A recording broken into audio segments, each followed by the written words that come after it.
Okay.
Dr. Foster. Hey, Roger, what's happening? Hey, man, how are you? Can you hear me? Yeah, I can hear you. Can you hear me, Roger? Can you hear me? How many points is you always going to do? I always, if it's easier for you, I think that, what does that sound like, 25 points? 5%. So I not sit on a 1,000-point scale, so 50 points. Or, it's what's easy for me is just make it out of 100 points, and then I multiply that times 5%, that's what you get. You see what I mean? So don't worry about that, don't overthink it. Hey, can you hear me? Yeah, I can hear you. Can you hear me? Yeah, what do you think about this instead of Adobe Connect as a Google Hangout thing? I don't know. Yeah? Yeah. I use a program called Zoom that works really well. We have does that have a free version? I was looking at that the other day for another project. But. Yeah. You know, I don't know. It's not very expensive, but I don't remember how much it even was. But anyway, this is fine. The video clarity is not very good on my end. How about on yours? Looks pretty good. Does it? Well, as good as it can be for me looking at the screen. Oh, yeah, and you don't want to see me either. So we got some students kind of recap where we are, and I know they've talked to you. And I don't know if we can do screen share here, so I'm hoping that you've explored that on the left-hand side. Yeah. Good. So where are we at, Roger?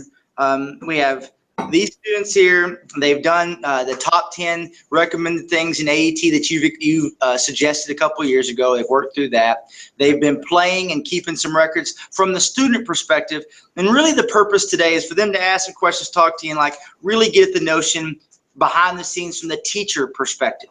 Okay. So that I've been trying to get them familiar from inputting as a student, and now here are some tools and things to think about from the teacher from the backside, which they haven't seen. Okay. Excellent. That's easy. All right. Well, so why don't we start? This is more of a question and answer period than it is presentation because you're familiar with AET. Why don't we start with your questions? So whoever wants to go first, please come up here and take the seat and introduce yourself to Dr. Hanagriff and ask your question, and then the next person can be on the hot seat. I like this hot seat thing. That's kind of cool. Well, we gotta do what we gotta do, you know. Yeah. I'm in the hot seat the whole time, so y'all ought to share.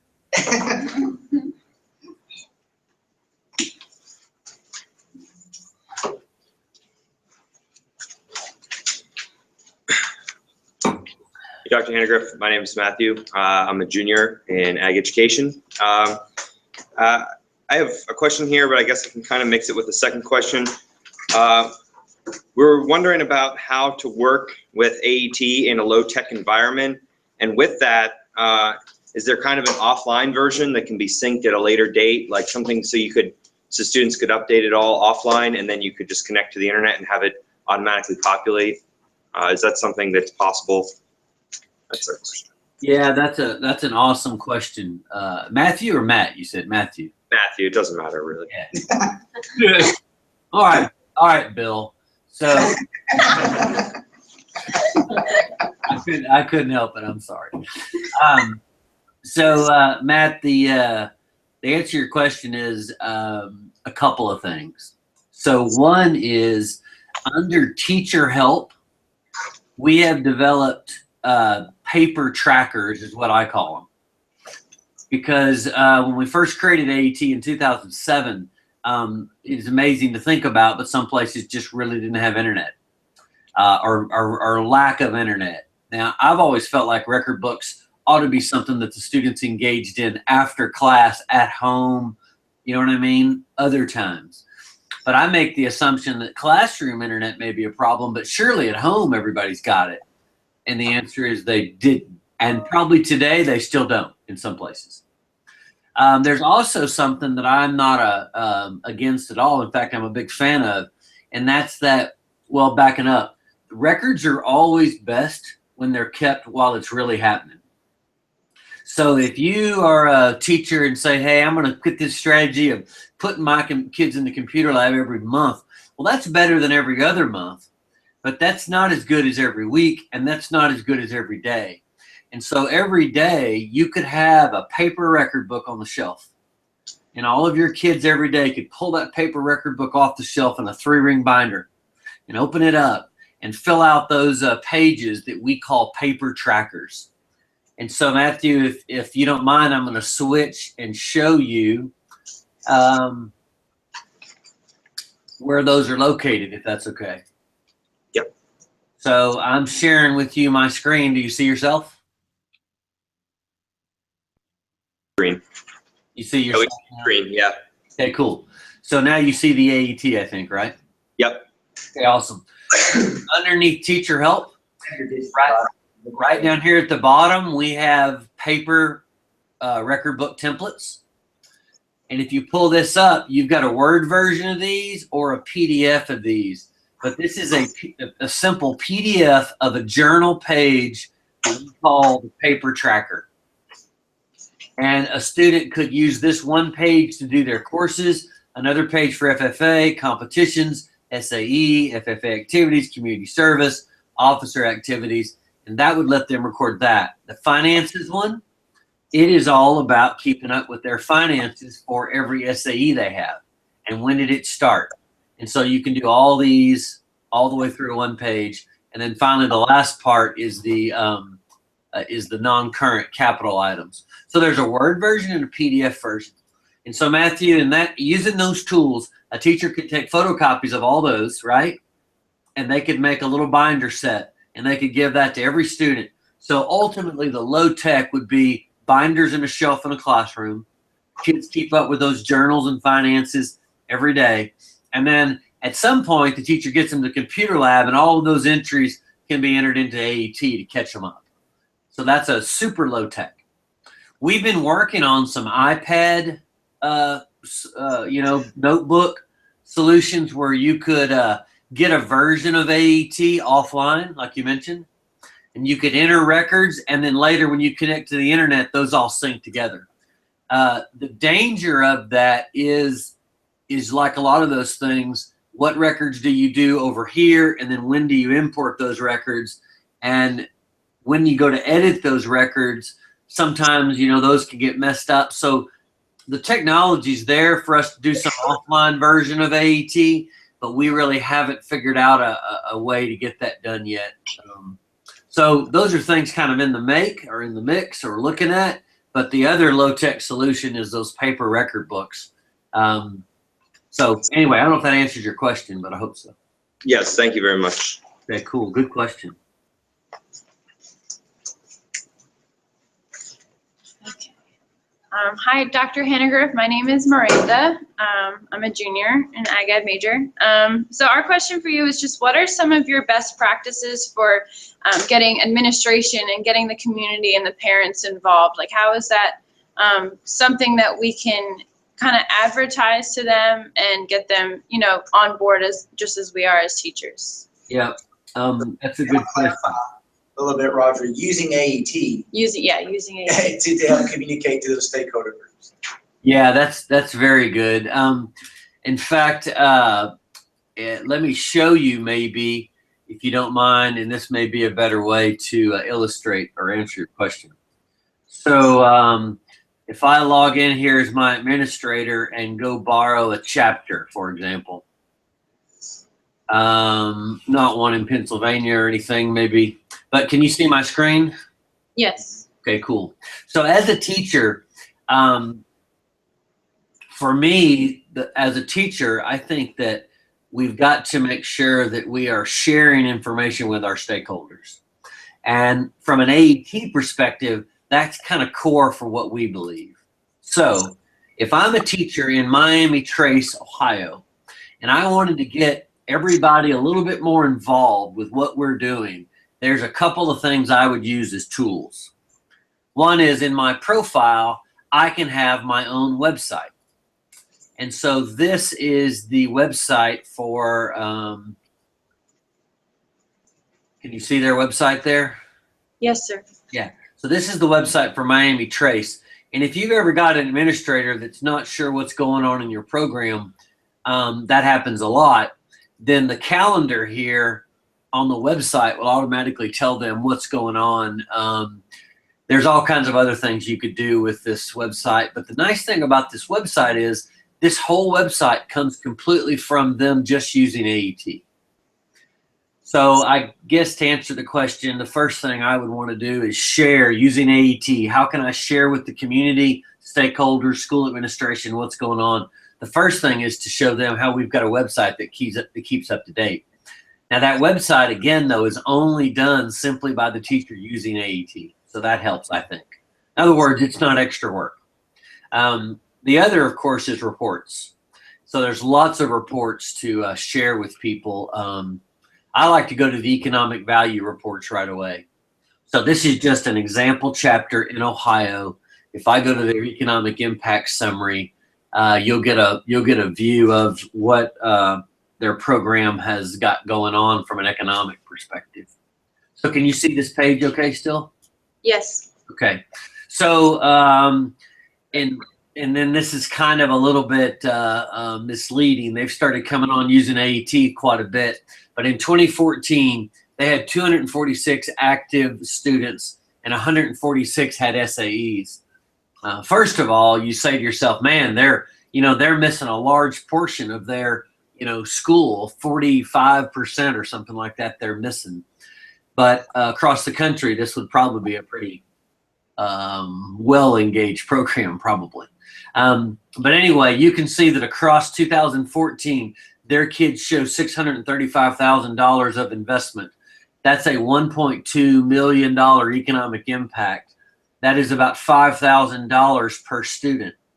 And so this column right here in 2014 is kind of showing an economic value to the community that I think a lot of school board and city council people might be pretty impressed with.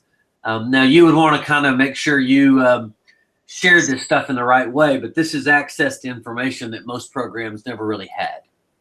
Roger, could you go back to that for a second? Yeah. Would you please explain to me too, I see over there that says M-Plan Model Multiplier. Oh yeah. What is that? Yeah, that's an economic tool called the M-Plan model, and it's developed by the Minnesota M-Plan group, and it takes $1 worth of expense, and then it tries to use the industry's multiplier of how long that dollar circulates in the economy. And the M-Plan multiplier is used across the country. There are multipliers for every state, for every industry in the state. There are even multipliers for every county in the industry in the state. And so this $1.96 is really a national average of the economic value of agricultural production activities. So anytime a kid spends $1 going to the feed store, the idea is that dollar will multiply in the economy 1.96 times. In other words, it almost doubles in value as it's spent. So do you have any anecdotal stories of teachers using this 1.2 million or using this multiplier effect of community economic impact to justify extended contracts in their community? Yeah, there's a lot of examples. That's a great one. And I love this economic one. Everybody likes money, I guess. But It is a value we seldom share. Of course, there's the leadership and the personal growth, value of ag ed, but there's an economic impact too. And so as these SAEs are getting engaged in, that's probably the largest driver for me of economic value. But I've got a couple of stories. One is a story about a teacher. We'll see how well they've done here using their record book. But one story was about a teacher that was in a community with urban sprawl, and they were kind of annexing areas of the county. And one area was kind of a wealthy area that a lot of her kids lived out in, a little rural area, but it had become a subdivision. And in that subdivision, they decided that they didn't like hogs and they didn't like cattle, because cattle got out and ate their flowers. And they didn't like big trucks and trailers coming down the road. And before they knew it, they were gonna zone this area to be non-ag. And you could have sheep, you could have goats, you couldn't have cattle. You could have horses, but you couldn't have hogs. So anyway, the teacher looked up the economic value of ag ed, just like you saw there. And then they went to their SAE map, which is kind of a cool deal. So this lets the teacher, now we've got some misplaced stuff here, but this lets the teacher zoom in on where their kids' SAEs are located. And so the teacher took this area, now this isn't a good example because it's not the town, but the teacher took this area of their SAEs and counted these red dots, which these red dots represent the students and their SAEs. And they counted up and said 30% of our kids have SAE projects in this area you're about to zone. So if you take 30% of, in this case, $1.2 million, you're going to remove that from the economic value of our program and the community. And so very quickly, the city council decided to table this zoning motion for later, discovery, and they said it never came up again. So information can be valuable. And so this is just an example of all the reports that are available, and teachers can share, lots of things. I mean, there's graphical maps as far as how many kids are involved in different types of SAEs. There's economic value. There is the calendar activity list and details, POA reports. So I guess to come back and answer your question, hopefully better, let's see, stop sharing. It's better, I think. If that makes sense, the way to value AET, I think, is economic impact, calendar details, information to stakeholders. Those are the things I think that might help. Okay, thank you. You bet. Thanks for the question.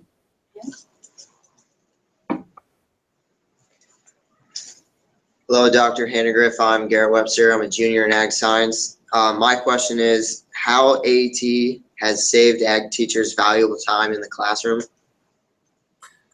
That's a good question, Garrett. I think probably a couple of ways is to save teachers time. And we say in the classroom, I'm trying to get right into the classroom and see. But honestly, wherever I can save their time gives them more opportunity to prepare for the classroom, don't you think? Yeah. So really our goal is to help save them time.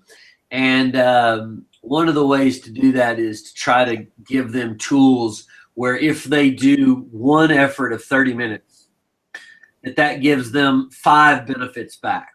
So Garrett, for example, if you keep your calendar in AET, that calendar will populate a website. So that's one. That calendar, and we just talked about that a while ago. 2, the calendar will update all the students on what's going on, but that also updates the parents. Yes. Probably 3, that develops some great reports, such as the calendar details that you can hand reports to the end of the year to your administration. Like, hey, here's what we've done all year. And many administrators ask teachers for that kind of information. 4, the state usually asks the teachers for their POA, like what's your POA report? Well, that calendar gives you the POA report as well. And then finally, the last step is that calendar actually can create your national chapter award for you. Now, that calendar I just talked about is something that every school across the country has, is a whiteboard or something in their classroom or in their office or taped to the wall, a calendar. And I guess what AET has done is taken a very common activity called a calendar, keep up with what we got going, when's it going to happen, and put it into a system that allowed them to do one thing, just manage a calendar. And we can give them, 10 things, 8 things back.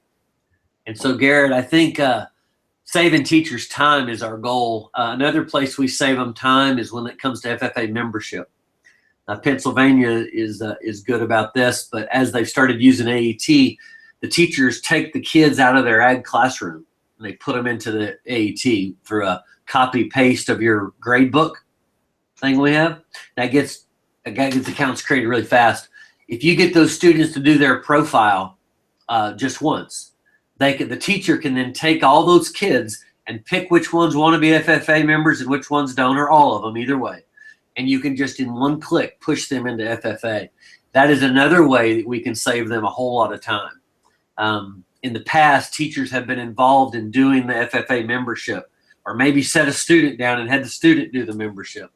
You get typos, you get lots of problems. And so Garrett, those are a couple of ways I think we can help teachers save time and gives them more time to do work in the classroom, I think.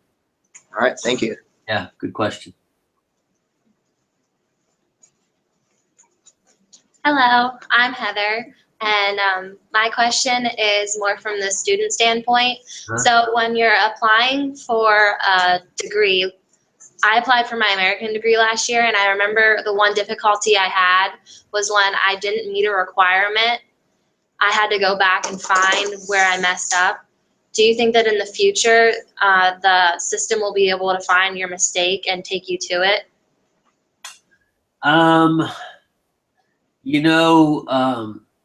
I think that we have some tools today that maybe, when did you apply for your American? Last year? Just last year. Okay, so yeah, you saw a lot of that stuff. Did you use the record book to apply for the American, or did you kind of edit the American application? I used my record book. Okay, perfect. Like completely your record book made your American. Yes. Yeah, that's awesome. I think Heather, you said, right? Yes. Yeah. So Heather, when you're working on your American degree, it is a sum of all your SAE records, right? Yes. So actually, Heather, to me, to have an American degree more successful, I think there's reports in AET that are better to look at first. I don't know if that makes sense, but it's kind of like this, Heather. It's like, and this is our difficulty with FFA awards to me. It's like you're a business, which when you do your American degree, you are kind of acting like you're a business, right? This is me. I'm a freshman. I don't know anything, and now I'm in college and I'm getting my American degree, and I really know a lot now. So you're growing over time, right? Yes. So the American degree is kind of trying to track your growth and measure that, and if you obtain these levels, then you're in. Well, it's kind of like you running your business, and nobody in business now. Ag is a little bit like this, and we've just started to change. But about 20 years ago, a lot of ag professionals use their tax return as their management information. So for example, I'm going to submit my tax return and I did good this year. I made a lot of money. My taxes say so. Or I didn't do any good this year. I didn't make a lot of money. My taxes say so. The tax record is almost like the American degree to me a little bit. It's so much of a summary of what you've done, all crammed into one column, that you really can't tell if you've done good or not done good. There's too many things behind there. So a lot of agricultural professionals have begun to learn to use profit and loss income statements better, learn to use balance sheets better. So Heather, in example chapter, so let me go to one if you don't mind. In fact, Heather, I might put you on the spot. What high school did you get your American degree with? State College of Little Lions. Is that in Pennsylvania? Yes. Can I go to your degree? Do you mind? If it's still active, I'm not sure if he deactivated our account. Yeah, he should. Is it State College area? Is that it? State College area. Yeah. And so what's your last name? Wasson, Wasson. No. Is Kenny a relative? He is, but he probably does not fill out his record books. Well, shame on Kenny. I'll tell you what, let me go. I'm going to go to another one, if you don't mind, Heather. Nope, go ahead. If I can, I'll go back to where I was. If I can spell Miami right. So I'll show you a kid that that I worked with a little bit this last year that ended up actually winning the proficiency in swine production. So Heather, from a student perspective, if I logged into a student, by the way, here, you can see where it says student dashboard. Yep. If I were going to help a student like you, Heather, look at your American degree, and you're in your American degree and it says not met, and you're saying, man, I don't know why it's not met. I guess what I'm trying to get to is in the American degree, I don't know if there'll ever be a tool that says, hey, you're not met, and this is where to go to fix it, right? Like you're saying. Yeah. Because there's too many variables that get behind that number. Now, in the American degree, you remember, it does show you, like, you know, your record shows $7,800 in earnings and you need $10,000. You know what I mean? Yeah. It shows you where you're short. But before you ever get to your American, or if you're in your American, a student's experience manager is one of the best places to see what's going on. So from a record book standpoint, I can see every entry that you've ever made with your SAEs. So let's just say that Augustus here did not get his American degree. He hadn't applied yet, but let's say he didn't get it. I could come to each one of these projects and kind of try to review his finances, right? And try to figure out what's there. However, this is one area, but there's still a better one. There's a whole lot of reports in AET called SAE reports that really students and teachers ought to be looking at before a degree ever comes to be involved in.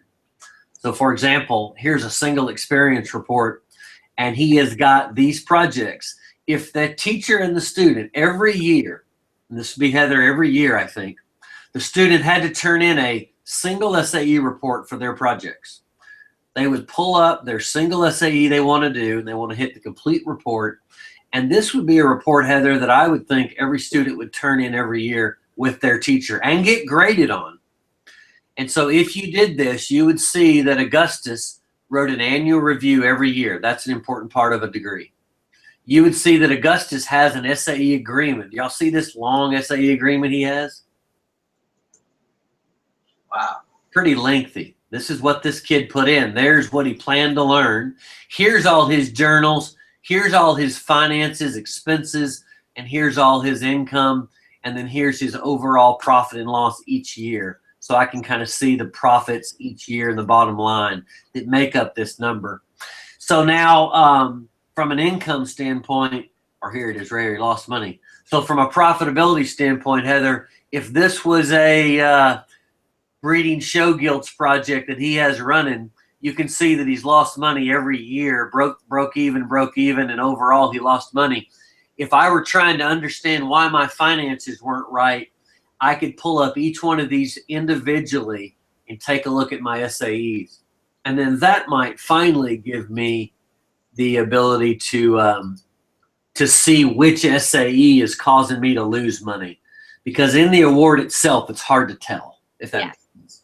So the single SAE report and the experience manager are great places that teachers and students should interact with all along the way. And then Heather, when you go to run your award, I think you know all the answers already. Yes. So I don't know. That's a little bit of a help. Trying to use the award to tell you what you did right or wrong is kind of like using the tax return to tell you how you did. It's just not the right tool. All right, I thank you for that. You bet, Heather. Thanks. Roger, do you mind sharing, just, and they've done a good job. I think they've gotten some of their big questions in there, but your experience of working with so many thousands of teachers, maybe something that hasn't been addressed yet in the questions that you think it's really important, like the survival guide, the boot camp version of this is what you need to know as a teacher on the back end or the back side of AET.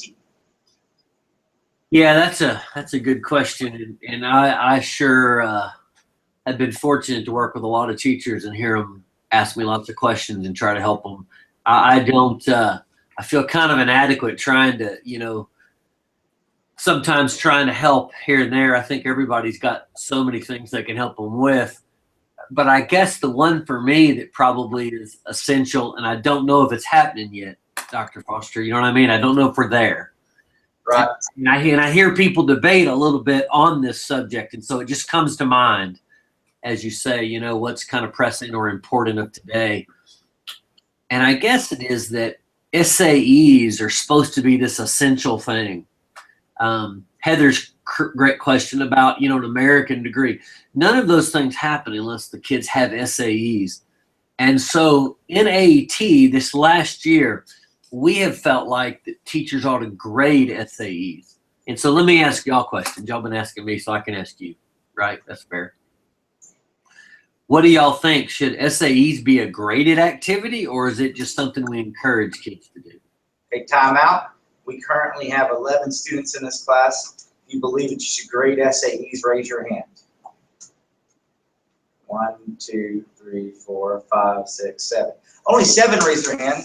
The other 6 will be beaten with a wooden spoon. That's what I'm talking about. We know that SAE is an essential component that should be graded. And we talked through and reviewed that from the National SAE Revision Committee, that FFA, SAE, and classroom instructions as all being integral parts of the program should each carry value in the grading system. Yep. Well, I tell you, I think right there, lies our challenge. I was doing a workshop one time with students and teachers both together, which actually is what chaos looks like. Because everybody's just doing everything, and the teachers are like, "How do I log on?" The kids like, "Man, I can load pictures," and they don't. So it's a bad setup. But I was trying to slow the kids up, and I asked the kids a question: why do y'all do anything your teacher wants you to do? And I thought I'd get kind of a bunch of BS answers. You know what I mean? Like I thought I'm going to get the teachers are right there, right? They'll make something really pretty up. And one of the kids raised his hand and said, because they grade us. And I do think that's exactly right. If Dr. Foster didn't grade you, you probably would stand in class every day and smile and shake your head and nod, like you were a foreign person to understand the language. But then you would say, you're going to grade me. Oh, I guess I better do that. And so I guess just really quick to say that a teacher has some new tools to grade with. And so I forgot to share my screen. That wouldn't have worked. So we've created some things that I think help under the tracker. We have something called the SAE Visit Manager now.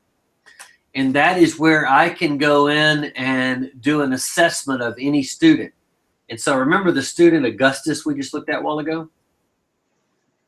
Yes. If I go to Augustus, I'm a teacher, and I can see Augustus has 4 active projects. I can see how many journals and how many finances he's done. If I click this little thing right here, this PDF, I will get that single SAE report I just looked at a while ago, which gives me everything the kid's done. And so once I get this, I can say, you know what? I am going to judge you on your sow and litters operation. And I can hit now next, and I can pick myself as the teacher. I can talk about my time that I've spent looking at his SAEs, in contract or out of contract, if I had to drive. But more importantly, I can evaluate Augustus on what I think he's doing. I can tell Augustus what he needs to do. And on a scale of 1 to 10, I can score the kid here. As soon as I hit save here, Augustus will get an email showing exactly what I put in as the teacher, so they get feedback.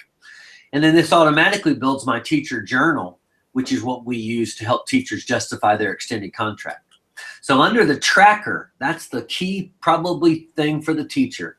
That's where, of course, the calendar is. That's where you give students access to do the calendar for you. That's where your budget stuff is. But this area right here is where the teacher journal is, where the SAE Visit Manager is, and then we've even gone ahead and created rubrics to score each type of SAE. So that report a while ago, if I pull up this rubric, this is a rubric that's there for the teachers to use, and it scores the way they name their project. It scores their scope, in other words, annually what they say they did from a responsibility perspective. It scores their plan description, plan time, plan finances, plan capital items, what they plan to learn, their budget, their pictures, their journals, and their finances. And so I guess kind of thinking about what would be something that is essential, that across the country, teachers seem to be saying, hey, I need better help. It's right there underneath the SAE grading area. Plus that builds the teacher journal, which helps justify extended contracts, which typically is the base of SAE involvement. Maybe FFA too, but anyway, that's just an area. So I don't know if that's something that you all could kind of take and put in your hip pocket, and as you go out to be a professional person in ag education, I think you got to promote your program, and I think you also have to promote yourself. And at the same time, the best way to do that is to promote your kids. The SAE circle is the one that I guess we're probably more focused on than any. And so the tool is there to help evaluate SAEs. And like Heather's questions, if you got that done, if you evaluated these kids' SAEs, I am very confident you would have a lot easier time getting kids to get their state degrees and Americans and proficiencies. The number of awards that you have kids applying to will go up. I think the quality goes up. And I think that also saves teachers times, which somebody else asked that question. I don't know if that kind of full circles it, but those are some ideas I like. You did a great job there. I appreciate it. We always appreciate your support. Hey, this is a curiosity question. We've kind of closed that down. But do you have any kind of data showing how many of the National Proficiency Award winners or American degrees kept records in AET? Do you know that? That's actually a great question. We're kind of looking at that right now. As the American candidates or proficiency candidates have all been announced, we were looking at a little bit how much we're involved with AET from a record standpoint. Sure. They all had to use us to get the award to fill it out. Right. But I think Ohio had maybe 9 proficiency winners, and 8 of those 9 were all record bookkeepers that started their records and did their records and applied for the award, kind of like Heather mentioned. Oh, excellent. The Star Farmer, the Star American Farmer, was a kid from Ohio. He was the same way. So a couple of the states that we work with a lot, I know pretty well, and we've looked back and they're still connected to their record book, which is awesome to see. The American was pretty cool. It's pretty big, and he did like an excellent job of keeping records. And so I don't know that number though, Dr. Foster, like 80%, 50% or something, but it's grown a lot over the last year, and that's good for us to see, because at first with AET, I think if you kept records the way we felt like you should, you're actually at a disadvantage for awards. Because the award process, the award platform itself was actually not very financially sound. So if you really kept your records like you're supposed to, you really didn't look as good. You'd hold it better if you went there and just made it up as you went. Anyway, I don't know that exact number though, but we've kind of started looking at some of that data, and we'll probably know more. But some of those high profile ones were all AET kids, 100%. One of the Ohio kids started out with AET, but his teacher doesn't want to use it. And so you can tell that, he just unlocked it and went to filling out stuff, which, he's got records in some other way, I'm sure. But sure. These guys will be evaluating those SAE grants in the next couple of weeks. It's one of their assignments, and so they'll be working in y'all's platform in another way. I appreciate your time. I appreciate you always being willing to be a part of the professional network. But show our appreciation for Roger. Y'all are kind. Hey, well, I see you in New Orleans. I will. I'll be there. Talk to you there. Okay, thanks. Take care. Bye-bye.